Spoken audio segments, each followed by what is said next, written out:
Então, agora de manhã, o nosso texto é Lucas 11, do 37 ao 44. Lucas 11, o nosso título diz assim: Jesus censura os fariseus. Então, esse é o nosso texto da manhã. E pela noite, pregaremos a parábola da candeia, que é o trecho anterior. Mas vamos lá, o que nos interessa agora pela manhã, que é Jesus censurando os fariseus. Jesus já recebeu um convite para ceiar na casa de um fariseu. Apesar dos fariseus terem um relacionamento bem complicado com Jesus, perseguirem Jesus, blasfemarem contra Jesus, afrontarem Jesus, essa é a segunda vez que Jesus vai cear na casa de um fariseu. Jesus aceita, e diante da gravidade que é negá-lo, que foi blasfemar contra ele, dizer que ele estava endemoniado, Jesus, nesse discurso que a gente vai ler agora, vai começar a proferir aqueles famosos ai de vós, e especificamente para os fariseus, para mostrar quão grave era rejeitá-lo e quão grave era blasfemar contra ele. Então Jesus vai aceitar cear na casa do fariseu, mas você vai perceber que Jesus vai pronunciar esses ais contra os próprios fariseus. Ais esses que tinham, eram, como é que eu vou dizer, um misto de denúncia, mas também de pesar. Às vezes a gente acha que denunciar o pecado de alguém não pode caminhar junto com um pesar. Tipo, você denunciou o pecado de alguém, mas ainda assim você ficou com pesar, você ficou com um sentimento de tristeza por causa daquele pecado. As pessoas acham que essas coisas andam separadas, mas a gente vai perceber que não. Jesus pronuncia esses ais como uma severa denúncia de que, olha, vocês estão blasfemando contra mim, vocês estão negando o meu nome, vocês estão me caluniando. Contudo, tem um pesar também nas palavras de Jesus. Quer ver outros exemplos? Naquela passagem de Samuel e Eli, que Deus chama Samuel 3 vezes, Samuel demora a entender que era Deus, acha que era Eli, e quando Samuel entende que era Deus, Samuel fala: diz que o teu servo ouve. Deus vem com uma mensagem dura para Eli, dizendo: olha, diz para Eli que por causa do pecado dos filhos de Eli, e que porque ele foi conivente, eu vou castigá-lo. E aí Samuel leva essa mensagem para Eli como uma denúncia de pecado, mas também tem um tom de pesar, um tom de que, olha, Eli, você se perdeu. Você foi conivente com o pecado dos seus filhos. Outra passagem, o próprio Samuel, só que dessa vez ele vai para Saul. Quando Samuel vai até Saul e denuncia Saul por causa do pecado de Saul, por causa das transgressões que Saul estava tendo para com Deus, é uma denúncia, mas também tem um misto de pesar. Ele diz: olha, teu trono vai ser tirado e vai ser dado a Davi. E Davi também, lembra da passagem de Davi e Natã? Natã vai até Davi com uma denúncia fortíssima: olha, Davi, tem um exemplo para te dar, isso. O que você faria com esse homem? Não, esse homem é digno de morte. Aí Natã vira e fala: mas esse homem é você. Então, denúncia, mas também pesar. E é isso que Jesus vai fazer com essa geração agora, com esse grupo. Vai trazer uma denúncia contra eles, mas você vai perceber nas palavras de Jesus também um pesar por eles estarem tomando uma postura ou tomando um caminho que não era dos mais agradáveis ou dos mais adequados para com Jesus. Vamos ler. 37 diz assim: ao falar Jesus estas palavras essas a gente vai ver quais foram de noite, mas também todas as palavras do contexto que a gente já leu. Ao falar Jesus essas palavras, um fariseu o convidou para ir com ele, comer com ele. Então, entrando, tomou lugar à mesa. Então vamos parar aqui. O texto diz que o fariseu convida Jesus, já falei isso, é a segunda vez que Jesus vai comer com um fariseu, mesmo sabendo que os fariseus sempre queriam pegar Jesus numa pegadinha do malandro, mas em Lucas 7,36 Jesus já tinha isso, e agora Jesus vai novamente. E aí o texto diz, simplesmente que o fariseu convida, e o texto diz assim, ó, entrando, Jesus tomou lugar com ele. Lucas é direto, Lucas passa até pela aceitação de Jesus, e já nos mostra Jesus sentado à mesa, ponto. E aí, claro, várias ideias nós poderíamos ter, o porquê desse convite. Claro, curiosidade, vontade talvez de pegar Jesus num erro, Não era isso que estava acontecendo em todas as passagens que a gente lê, mas também, acredito eu, que esse desejo de conhecer mais ou de ouvir mais, ainda que não fosse para crer, desse tal de Jesus, que estava criando tanto burburinho, que era motivo de tanta curiosidade, oposição, que era motivo de tanto falatório no meio do povo de Israel. Eles queriam ver.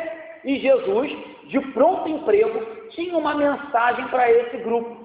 Seja fariseus, seja saduceus, sejam escribas, intérpretes da lei, Jesus sempre tinha uma palavra pronta. E aí outra coisa que é muito interessante de se falar também, que Jesus aceitou o convite, mas Jesus não aceitou o convite simplesmente para ser conivente, ou para fazer parte, ou como eu vou dizer, para fazer uma média. Jesus não aceitou o convite simplesmente para ser politicamente correto. Não, eu tenho que ficar bem, eu vou aceitar esse convite, se eu não aceitar, eu vou ficar mal na sociedade. Não, Jesus aceitava determinados convites e participava de determinados meios com o único propósito: pregar o Evangelho e levar uma mensagem. E você vai ver que a mensagem que Jesus prega aqui, meu irmão, uma mensagem duríssima e uma mensagem que talvez nós não tivéssemos coragem de falar em algum lugar. Suponhamos aqui que você foi convidado para um aniversário, e você aceitou ir para aquele aniversário, e de repente, naquele momento,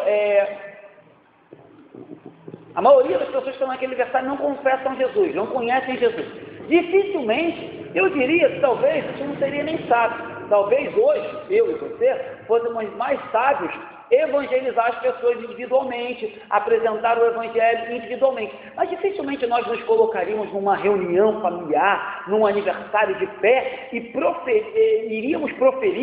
iríamos declarar afirmações como essa que Jesus vai fazer aqui, porque nós ficaríamos até preocupados com se isso talvez traria mais escândalo do que proximidade das pessoas. Mas você vai ver que Jesus não liga para isso. Jesus vai direto ao ponto e vai pregar a mensagem que ele tinha para pregar. Então cuidado com isso, porque às vezes algumas pessoas usam esse tipo de argumento.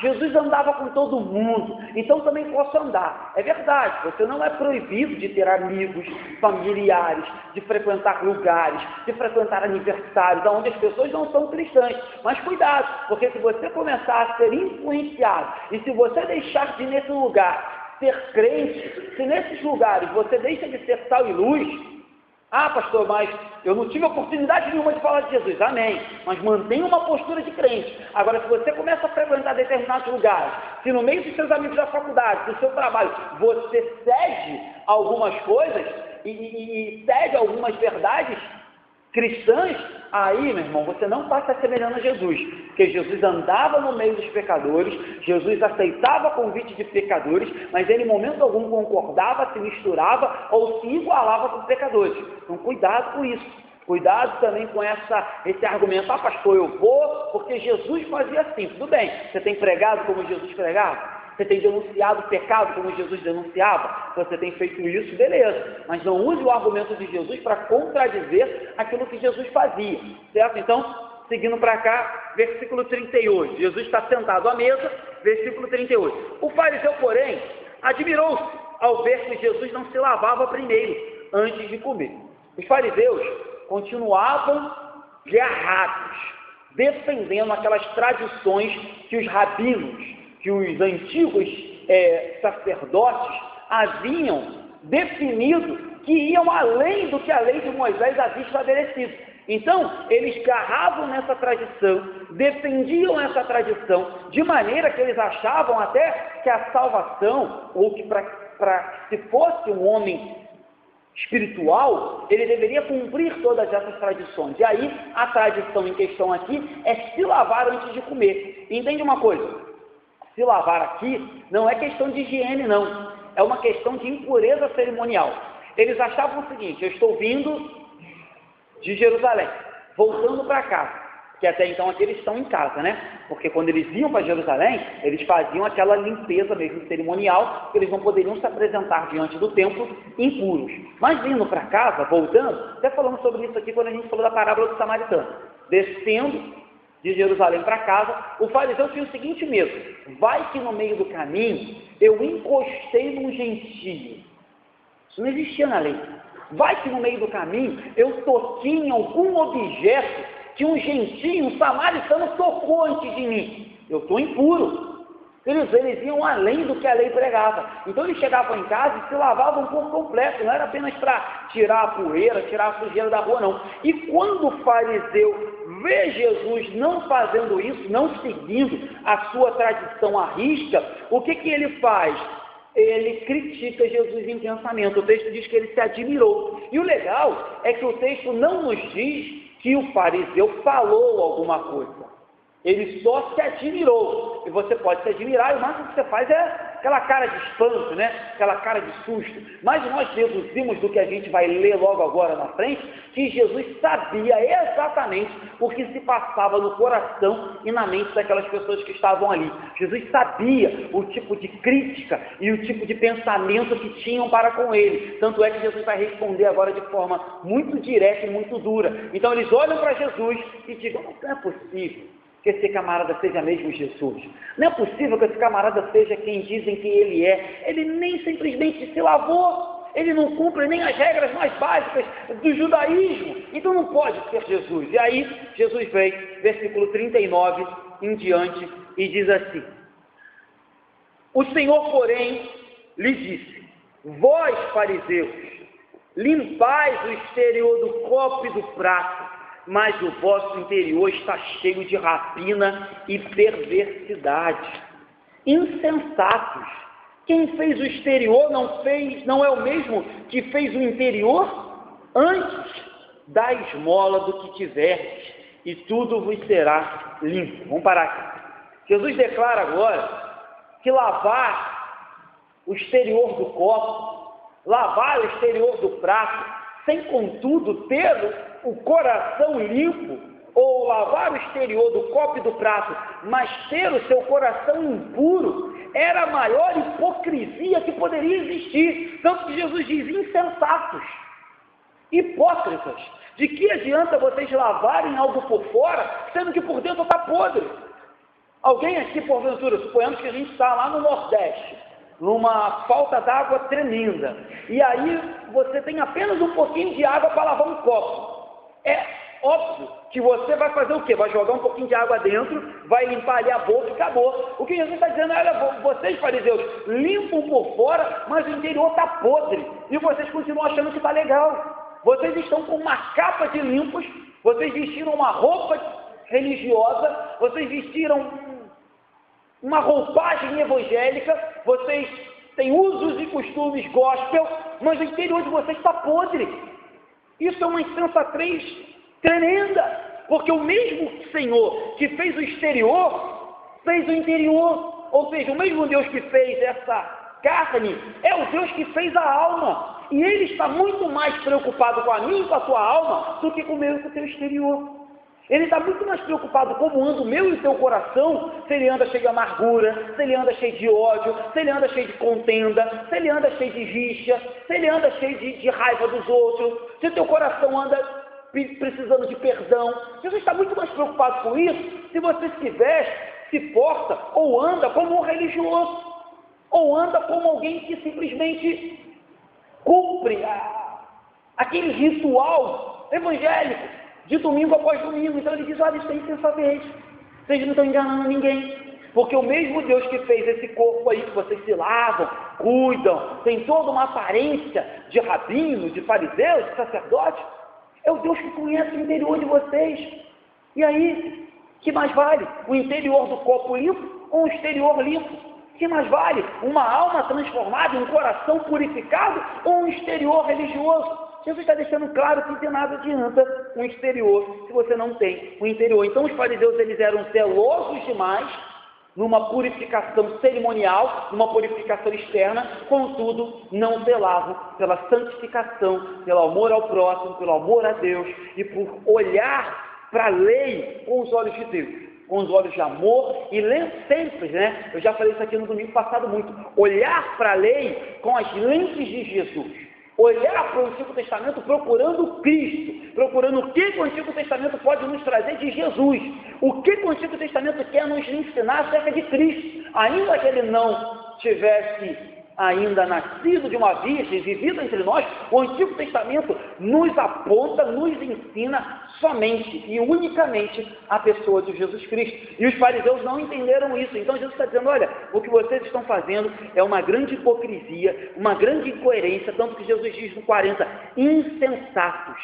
O mesmo que fez o exterior, fez o interior. E aí, é fácil, daqui a pouco eu vou citar alguns textos aqui, mas Isaías, Miqueias, a maioria dos profetas sempre contrastavam uma religiosidade meramente externa com uma religiosidade, ou melhor, com a religião verdadeira.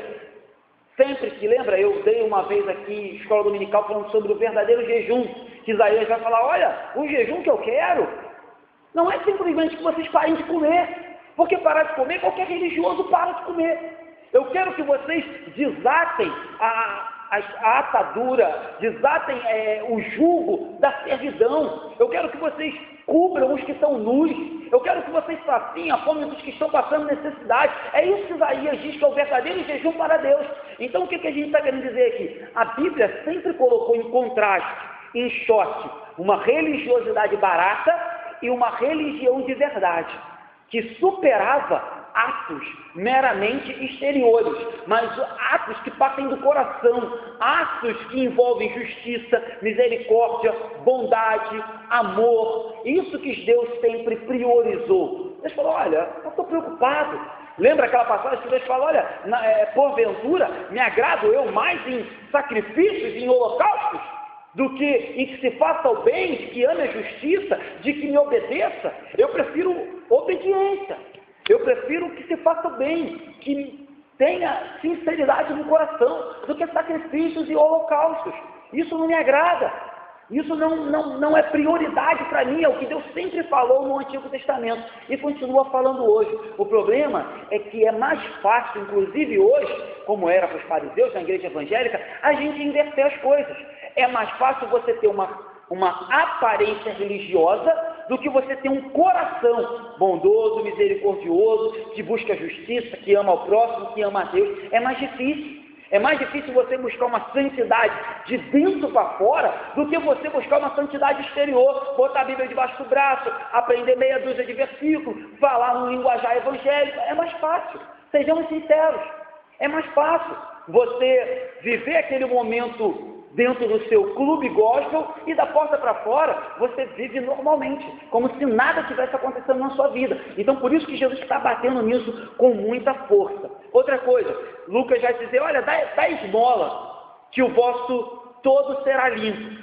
Claro que Lucas não está ensinando aqui, queridos, que o coração vai ser limpo, ou que a salvação seria limpa por meio da esmola. Mas o que Lucas está ensinando é aquilo que a gente já ensinou aqui várias vezes, que um coração uma vez limpo, um coração uma vez regenerado e transformado, ele vai automaticamente brotar, ele vai automaticamente dar frutos verdadeiros, e esses frutos verdadeiros vão alcançar naqueles que precisam. Então é isso que Lucas está dizendo, olha, alguém que realiza obras de misericórdia, de bondade, de amor, de coração, por aquilo que Jesus já fez por ele no passado, com certeza é alguém que vai continuar a receber a bênção de Deus e a aprovação de Deus pela sua regeneração. É isso que o Lucas está dizendo. Então, o Lucas não está dizendo que os fariseus precisavam dar esmolas para ser salvos. Não era isso. O que o Lucas estava mostrando era o fato de vocês não praticarem nenhuma obra de amor, misericórdia. Lembra? A gente acabou de pregar sobre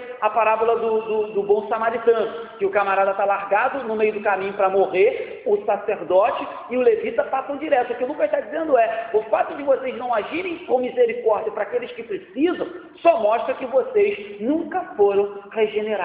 Só mostra que vocês estão até hoje alisando o exterior e esquecendo do interior do coração. O coração de vocês está podre, mas quem olha fala, olha que pessoa religiosa, olha que pessoa boa, olha que pessoa que não perde um culto. Contudo, Jesus sondava o coração. E aí, Jesus vai começar agora os seus famosos ais, e a gente vai estudar nessa manhã apenas 3 ais específicos para os fariseus. E esses ais são resultados justamente do que eu estou falando, de negar Jesus, de blasfemar contra ele, de agora criticar Jesus porque ele não se lavava. Outra coisa interessante que eu esqueci de falar, mas quando Jesus fala assim, vós fariseus, dá a entender que no meio daquela casa tinha muito mais gente do que só o fariseu que chamou Jesus, ou seja, existia uma galera lá, comendo e bebendo, e geralmente naquela época era assim, quando você convidava as pessoas para fazer um banquete em casa, chamava muita gente, e aí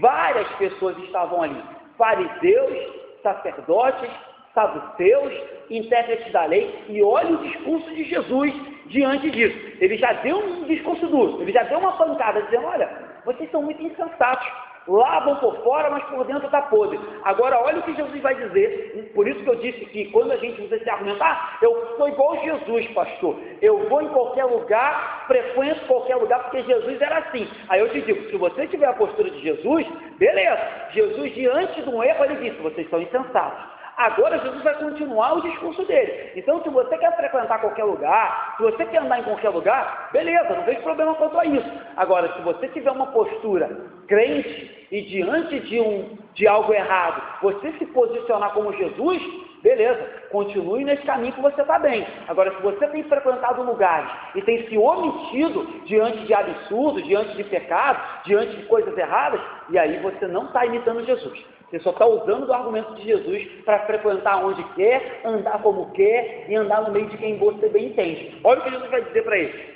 42. Ai de vós, fariseus, porque dais o dízimo da hortelã, da arruda e das hortaliças, e desprezais a justiça e o amor de Deus. Devias, porém, fazer estas coisas sem omitir as outras. Esses fariseus, Jesus continua agora aprofundando a hipocrisia deles. A primeira hipocrisia que Jesus mostrou foi, olha, vocês se preocupam com o exterior, mas o interior está corrompido. Vocês têm aparência, mas não têm santidade. Vocês têm religiosidade, mas não têm piedade. Vocês têm forma, mas não têm essência. É só isso que vocês têm. Agora Jesus foi mais adentro. Jesus falou, olha, vocês são tão hipócritas, vocês são tão religiosos, que vocês conseguem dar o dízimo até das sementes aromáticas. Vocês dão dízimo de hortelã, arruda e de hortaliças. Contudo, tem um porém. A lei de Moisés jamais prescreveu que o povo de Israel deveria dar dízimo de ervas aromáticas. Jamais. Até quando eu estudava esse texto, eu lia lá e comentava com a Ilana, falando aqui, Ilana, a lei mandava que levasse o dízimo dos animais, o dízimo dos trigos, dos grãos, o dízimo das sementes, da colheita, mas a lei, em momento algum, tanto em Êxodo quanto em Levítico, a lei trata de ervas aromáticas. E aí a gente até chegou num trecho lá, que diz assim, inclusive se você morar, a lei diz isso, longe lá do templo, você faz o seguinte, vende a sua oferta, aquilo que você deveria levar para o templo, e leva em dinheiro a oferta para o sacerdote. É isso que a lei dizia. Mas a lei não falava em momento algum de hortaliças. Mas o que acontece? Eles eram tão caxias, vamos falar o português claro, eles eram tão rigorosos para parecer religiosos, que eles iam sempre além do que a lei mandava. A lei falava X, eles criavam um monte de regrinha a mais para mostrar que eles eram muito bons, para auto se justificar com Deus. Olha só, Deus, o Senhor mandou dar o dízimo disso, eu estou indo além. Tipo assim, eu quero me auto-justificar, eu quero me auto-garantir, eu quero ser louvado por Deus, porque eu estou indo além do que Ele mandou. E não era isso que eles faziam com tudo, olha, eles faziam isso com a própria questão do jejum, tinham jejuns estabelecidos pela lei, eles iam além. Jesus falou isso, olha, vocês jejuam toda semana, mas a lei não estabelecia isso. A lei estabelecia jejuns específicos, por datas específicas, ocasiões específicas, mas eles iam além. E não era isso que eles faziam com a lavagem? A lei exigia que tivesse uma lavagem cerimonial, mas eles se lavavam por tudo, com medo de ter tocado num gentio. A lei, em momento algum, dizia que tocar em gentio fazia deles impuros, mas eles, se tocassem no samaritano, eles se lavavam. Não era isso que eles faziam com o sábado? Lembra que Jesus teve embate direto com eles por causa do sábado? Porque Jesus diz, olha, o sábado foi criado para o homem e não o contrário. Não foi o homem que foi criado para o sábado. O sábado foi criado para servir ao homem. E vocês estão escravizando o ser humano ao redor do sábado. Vocês estão, inclusive, se omitindo de fazer o bem no sábado. Aonde que está isso na lei? O próprio Jesus fez o bem no sábado para mostrar que isso não era proibido. O próprio Jesus permitiu que seus discípulos comessem, pegassem espigas no sábado, mas eles sempre iam além. Então a lei dizia X, eles iam acrescentando vários X para mostrar que eles eram muito bons.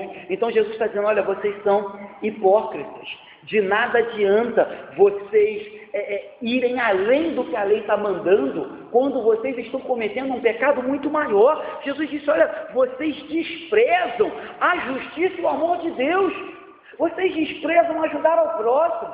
Vocês desprezam amar ao próximo. Vocês acham que dando dízimo de hortelã, de erva aromática, vocês vão me convencer? Vocês acham que se lavando vocês vão me convencer? Vocês acham que fazendo jejum toda semana vocês vão comprar o meu favor, sendo que vocês não conseguem amar o próximo e ter atos de justiça para com o próximo? Vocês estão perdidos, é isso que Jesus está falando para eles. Então, o discurso de Jesus era muito duro. Então, entende? Jesus não está criticando, e aí é muito bom que isso fique claro também para a igreja dos dias de hoje, porque se, por um lado, nós temos igrejas que fazem da prática da oferta e do dízimo instrumentos para extorquir e roubar o povo, nós temos igrejas onde a igreja não faz isso, a igreja não incentiva essa prática, a igreja não rouba ninguém, e os membros se tornam negligentes para com Deus no dízimo e na oferta. Então entenda, o texto é bem claro, Jesus não está criticando, nem ao menos dizendo que a ordenança do dízimo não deveria ser observada, mas o que ele está dizendo é que a ordenança do dízimo não deveria servir de um salvo-conduto para você parar de fazer outras coisas. Já dou o dízimo, já dou oferta, não preciso fazer mais nada por ninguém. Não preciso mais amar ao próximo, não preciso mais fazer nenhum ato de justiça, de bondade, de misericórdia, porque já comprei o meu lugar, já garanti o meu lugar, já dei o dízimo e a oferta esse mês. Cuidado com isso, Jesus está dizendo assim, vós, porém, devias fazer estas coisas. O que são estas? É o que está mais perto, justiça e amor, sem omitir aquelas. O que são aquelas? O que está mais longe, o dízimo. Então Jesus está dizendo, olha, o que eu estou reprovando é a hipocrisia, não estou reprovando a prática de se contribuir e de se colaborar com a igreja na qual vocês fazem parte. O que eu estou reprovando aqui é uma hipocrisia de achar que o dinheiro de vocês podem comprar alguma coisa, que o dinheiro de vocês é um salvo-conduto ou é liberdade para vocês não buscarem mais santidade, que o dinheiro de vocês é um salvo-conduto para vocês viverem como querem por aí afora, porque basta dar dinheiro na igreja. Não se engane, ainda que seja um mandamento, está aqui, Jesus diz, façam estas, amor e justiça, sem omitir, sem deixar de fazer aquela, ainda que seja mandamento do Senhor, ainda que seja ordenança do Senhor, essas ordenanças, isso não nos dá liberdade para, uma vez que cumprimos essa, virar as costas para as outras. Deus não nos permite obedecer apenas parte da lei. Deus não nos permite chegar na igreja e escolher, Deus, isso aqui eu gosto, essa parte aqui de Jeremias eu não gosto, essa parte aqui de Samuel está bom para mim. Não existe isso no reino de Deus. Então façam estas sem omitir aquelas. Então é bom a gente frisar isso, porque hoje a gente vive esses dois opostos.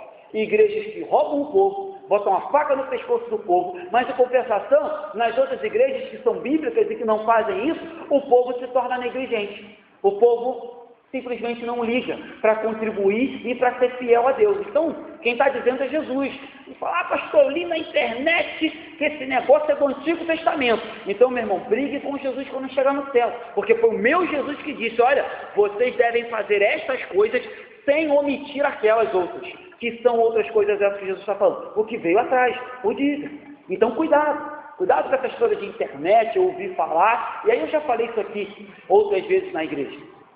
Mas vou repetir, O que me assusta é conhecer pessoas que entram em igrejas bíblicas, onde não se força ninguém a dar nada, onde não se exige que ninguém dê nada, pelo contrário, pregamos aqui a cada domingo que a salvação é somente pela graça, não se vende, não se compra, não se adquire, nada que você pode fazer pela salvação. Contudo, me assusta pessoas que fazem parte de igrejas assim, negligenciam essa parte, contudo, quando vão para igrejas que extorquem o camarada, ele vai para lá e está rindo, ele vai para lá e está feliz, dá de bom grado.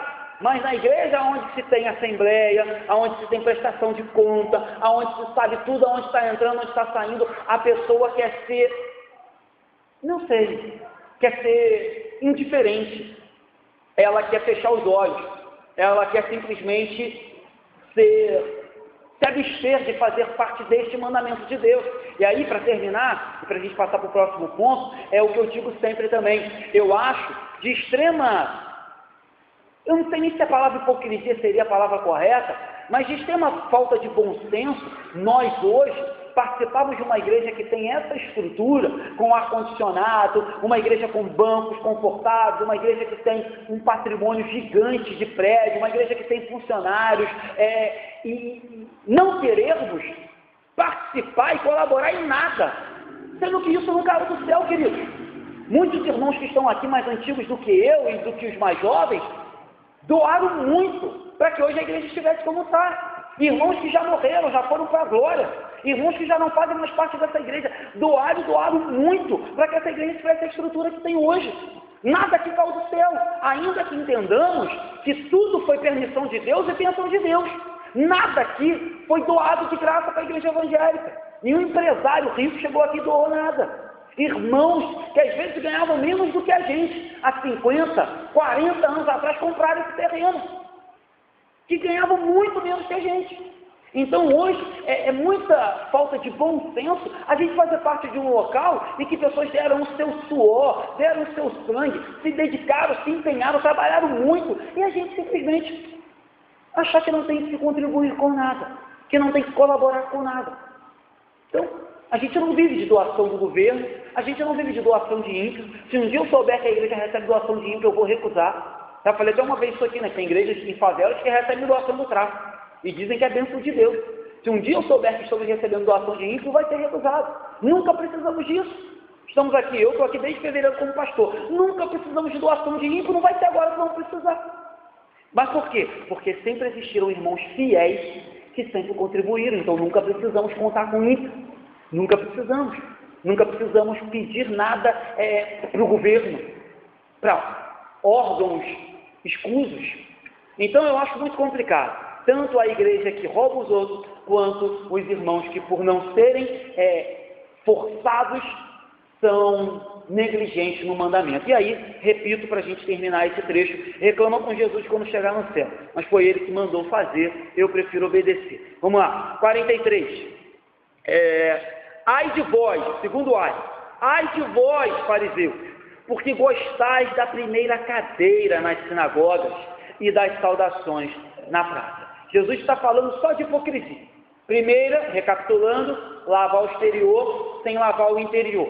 Segunda, dar o dízimo de todas as coisas, contudo, desprezar a justiça e o amor. E agora, eles gostavam de holofotes, gostavam de destaque, gostavam de autoprojeção. Talvez você perceba porque eu não gosto muito desse negócio de sentar todo mundo em cima, né? De novo, reclamem com Deus. Tem igreja que fala, pastor, que absurdo. Eu fiz parte de uma igreja que eu instituí que ninguém mais ia sentar no púlpito. E as pessoas ficaram revoltadas comigo. Alguns diáconos queriam me jogar das casas. Alguns diáconos viraram a cara para mim, porque não podiam mais sentar em cima. E eu falei, olha, reclamam com Jesus, porque ele disse para os fariseus, claro, queridos, deixa eu dar uma pausa aqui, claro, nem toda pessoa, nem todo diácono, nem todo presbítero, nem toda a igreja que os irmãos sentam ali em cima, deixa eu fazer isso, nem todos os irmãos estão com esse pensamento, mas convenhamos, é muito mais fácil que a igreja tenha um sentimento de idolatria, ou que o próprio diácono, presbítero ou pastor que senta ali tem aquele sentimento de superioridade, do que se ele sentar embaixo como todo mundo. Então eu estou dizendo que é mais fácil, eu estou dizendo que todos pensam assim. É bom colocar isso porém, porque nem todos realmente pensam assim. Mas você vê que é algo que é complicado. O próprio Jesus disse, olha, não façam isso. Ai de vós, vocês gostam da primeira cadeira, porque vocês querem ficar em destaque. Vocês querem ficar em lugar de honra. Vocês gostam de ser tirados do meio do povo e colocados em destaque. E, queridos, eu faço isso em qualquer lugar. Me sinto até constrangido quando não é assim. Na terça-feira, quando eu preguei lá na vigília, o pastor falou assim, olha, pastor, daqui a pouco, quando eu entrar, eu convido os irmãos para ficar lá em cima, e os jovens estão fazendo a vigília embaixo. E o púlpito lá era mais alto, então eu falei, não, pastor, na minha igreja eu sento embaixo, eu vou ficar ali embaixo, ali no primeiro banco. Não precisa se preocupar comigo não. E ali fiquei o culto todo. Então assim, eu me porto assim em qualquer lugar. Não é só aqui, porque eu tenho isso como verdade para mim. Mas também não estou dizendo que todos os irmãos que fazem isso, são soberbos, são arrogantes. Mas eu tenho isso como verdade. E de novo, dizia para aqueles colegas lá que ficavam chateados comigo e queriam parar de falar comigo. Eu disse para eles, olha, reclame com Jesus. Reclame com Jesus. Sabe por quê? Porque lá eu convivi. Eu não posso falar das igrejas dos demais irmãos, mas eu posso falar da igreja que eu convivi. Lá existe uma disputa para ver quem chegava primeiro. Aqui, né, eu conto 7h05, tem irmão chegando ali correndo. Tem gente que chega 7h20, no culto. Lá, os irmãos chegavam 20 minutos antes, porque assim, lá era um púlpito grande, Lana lembra? E tinha umas 10 cadeiras de frente e umas 5 de lado. Ninguém queria sentar de lado mesmo. Era briga para sentar de frente. Sério, eu vivi lá 2 anos e pouco. Eu sabia que era briga. O camarada tomava banho 1 hora antes, para chegar no culto meia hora, para ele garantir um lugar de frente, de destaque. Eu rapidamente arranquei todas as cadeiras, deixei 3. Que lá tinha o costume de ter dirigente de culto. Então eu falei, se o pastor da igreja quiser sentar lá, eu não era pastor, não podia, proibiu. Então eu falei, vou deixar uma para o pastor, uma para o dirigente de culto, e uma para o pregador, se vocês quiserem convidar para ficar lá. Fora isso, tirei todas. Mas assim, eu sei porque eu vivia lá. Então talvez você fale, não pastor, eu conheço uma igreja ali, que o pessoal senta, mas é todo mundo humilde. É problema gente. Eu não tenho um costume e não gosto, justamente porque na Bíblia está muito claro em dizer que a gente tem que tomar cuidado com o lugar de destaque. Certo? Não tem ninguém na igreja que tem que ter destaque, só Jesus, já falei isso. Pastor não tem que ter destaque, ainda que eu tenha uma responsabilidade maior que a de vocês, ainda que o meu ministério, a minha função seja, entre aspas, mais importante do que de alguns irmãos, enfim, sei nem se a palavra importante seria melhor, mas ninguém tem que ter destaque nessa igreja. Quem tem que ter destaque aqui é Jesus Cristo. Então quem tem que aparecer é Ele, quem tem que ser exaltado é Ele, quem tem que ter lugar de honra é Ele, né? Se tem alguém que, se pudéssemos deixar um lugar para ele sentar, deveria ser Ele. Ele deveria ter o único lugar de honra e de destaque aqui na nossa igreja. Então Jesus está dizendo, olha, cuidado com isso. Cuidado, está falando com os fariseus. E a gente trazendo para os dias de hoje, eu também leio esse texto com muito cuidado. Cuidado com os primeiros lugares. Outra coisa que Jesus fala aqui, que parece estranho. Jesus fala, olha, vocês gostam das saudações na praça. E essas saudações aqui não é um simples aperto de mão. Essas saudações eram tipo discursos mesmo. Suponhamos, chegou um prefeito da cidade. A pessoa não para a cidade, não faz aquele discurso. O prefeito, chegou uma autoridade. A pessoa não para. Era isso que os fariseus gostavam. Então, quando eles chegavam, o povo parava tudo. E a saudação da qual Jesus está falando aqui é aquele tipo de saudação que traz glória para os homens, que traz exaltação. Eis aqui o reverendíssimo, o excelentíssimo, o pastor, apóstolo, ungido, querubim, fulano. É disso que Jesus está falando. E que, de novo, muitos pastores e apóstolos hoje ficam felizes, ficam satisfeitos. Você chama o camarada, não chama ele de apóstolo, você convida ele lá manda uma carta para a igreja dele, chama de pastor, ou coloca só o nome, ele vai ficar extremamente chateado, porque você não chamou ele daquilo que ele gosta de ser chamado. Então cuidado, é disso que Jesus está falando, não é de um aperto de mão, é de você abraçar a pessoa na praça e cumprimentá-lo. Jesus está falando aqui o tempo todo de hipocrisia, soberba, arrogância, prepotência. Jesus está falando disso, de ter um exterior, então ter primeiro lugar, né? Está sempre bem apresentado, sempre nada de errado. Nada contra, você está sempre bem apresentado, mas a gente sabe que tem igrejas que as pessoas disputam a melhor roupa. Tem igrejas que os camaradas disputam o melhor sapato. O melhor. A melhor gravata, a que brilha mais. Ô, irmão, acha que Jesus está no negócio dele? Jesus olha do céu e fala, caramba, não aprenderam nada. Escrevi isso aí há mais de 2000 anos atrás. Não aprenderam nada. Então, cuidado com o exterior, que Deus nos livre do exterior e nos dê mais interior. Para terminar, 44. Ai de vós, e aí o terceiro ai. No próximo texto, da semana que vem, vai ter mais ai ainda. Próximo ai, 44. Ai de vós, que sois como sepulturas invisíveis, ou na tradução de alguns, sepulcros caiados, sobre os quais os homens passam sem o saber. O que acontece aqui? Parece difícil também o que Jesus está falando. Quando era a época de festa em Jerusalém, e as caravanas se dirigiam para Jerusalém, era comum pintar as sepulturas, porque se alguém pisasse, e o maior cemitério de Jerusalém ficava na porta da cidade, na entrada. Então, com certeza não devia ser algo organizado como hoje. E não devia ter muro, nada disso. Então, se alguém pisasse em alguma sepultura, indo para Jerusalém, participar das festas e dos sacrifícios, das ofertas, ele estaria imundo. Então, o que o pessoal fazia? Pintava de cal. Por isso que é sepulcro caiado, pintado de branco, para que você visse de longe aquele sepulcro e se desviasse dele. O que Jesus está dizendo aqui é o seguinte, fariseus, vocês são pior do que os sepulcros caiados, porque vocês são invisíveis. O que Jesus está dizendo? Naquela época, assim como hoje, o camarada que trabalhava na prefeitura não cumpria o serviço todo que devia. Não trabalhava o expediente todo. E ele ia embora para casa e deixava algumas sepulturas sem pintar.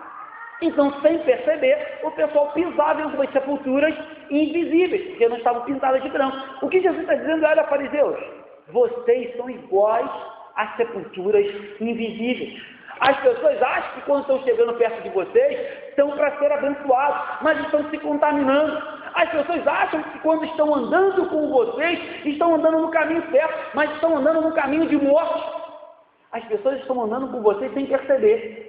Melhor fora que vocês fossem pintados de branco, porque as pessoas veriam e se afastariam, mas vocês são invisíveis. As pessoas tocam, pegam, andam, escutam, aprendem de vocês, mas mal sabem elas que elas estão se afundando cada vez mais.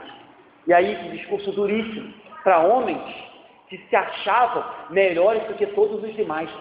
Que discurso duro para homens que se auto-justificavam, lembra?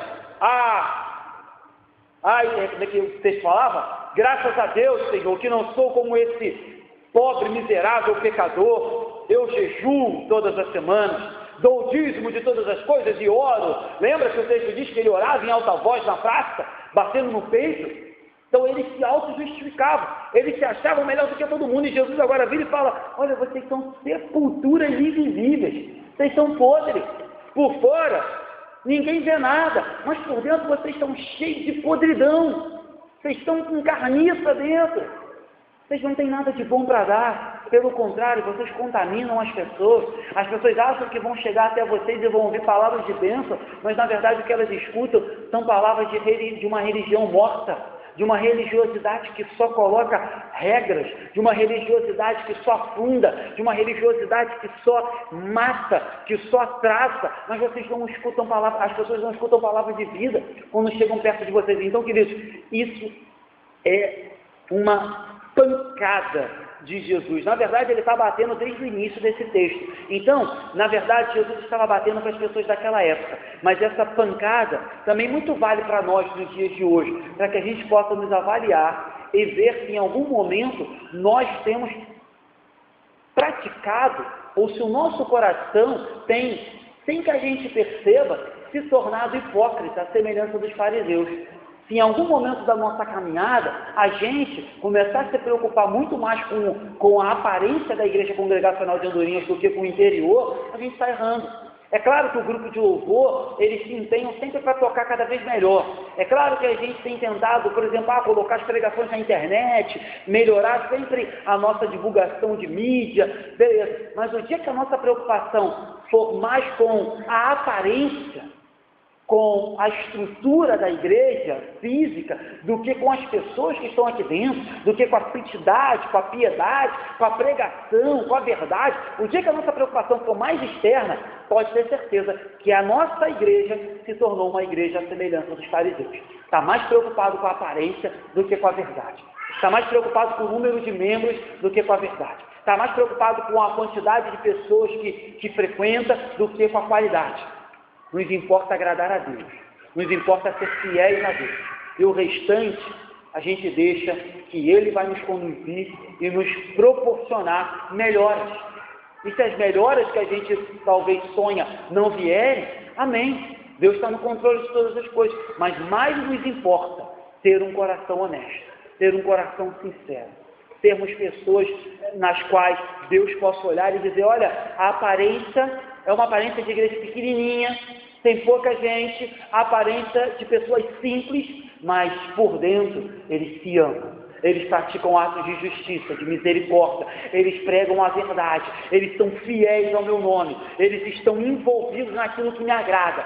É isso que interessa, do que Jesus olhar para um grande templo, para uma grande Babel, para uma grande Babilônia, e falar, não estou nem aí.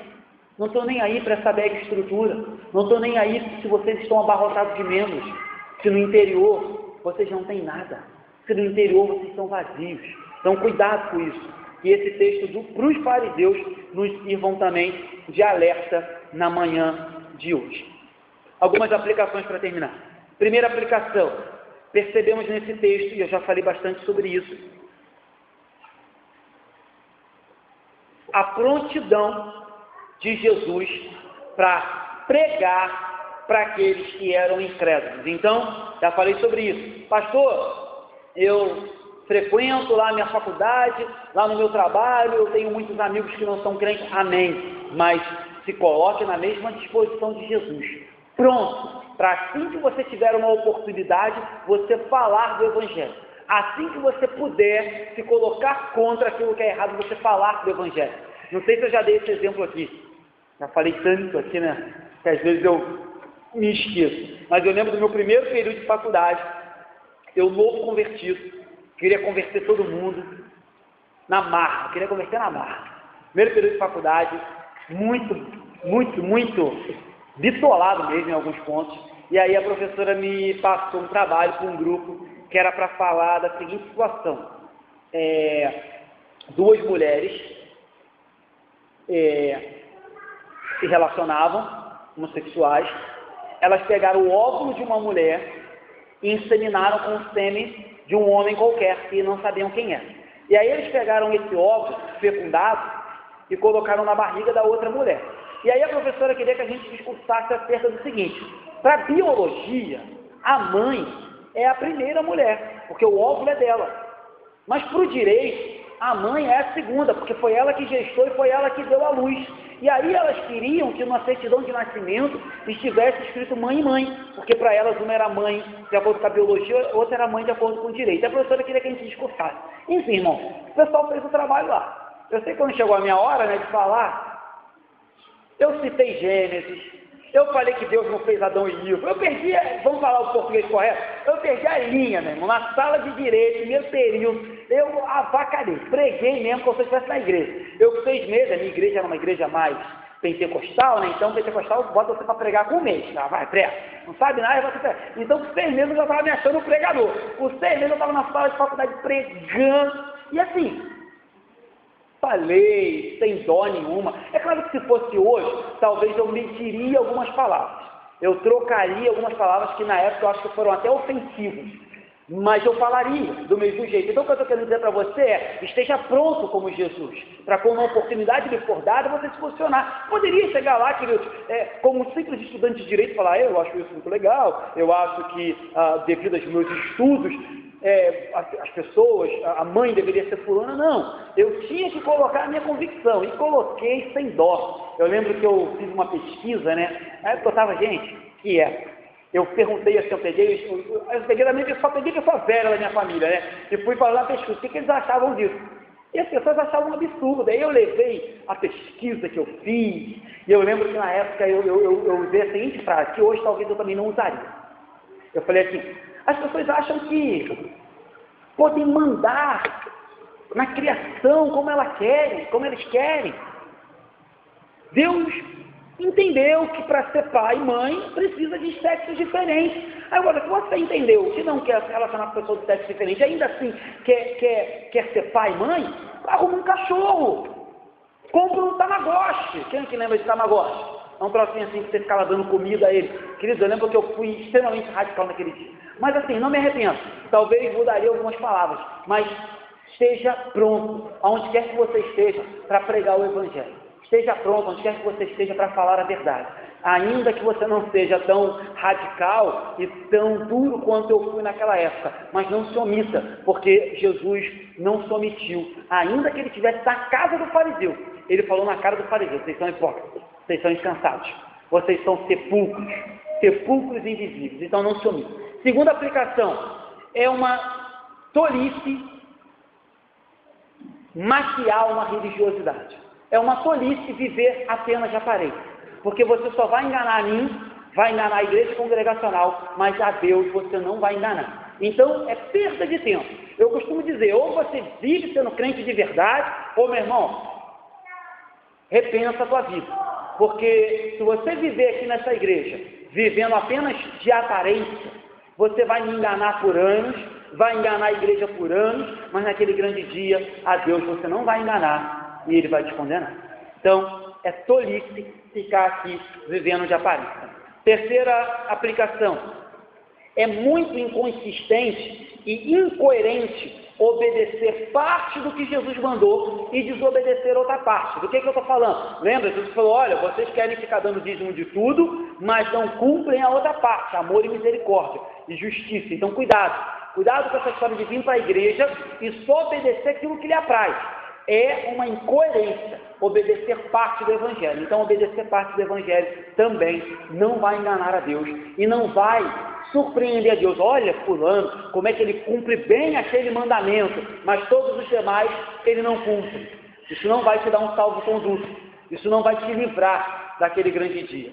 Quarta aplicação. Cuidado também com a superficialidade, já falei um pouco disso, mas daqueles que parecem alguma coisa, mas que na verdade são sepulturas.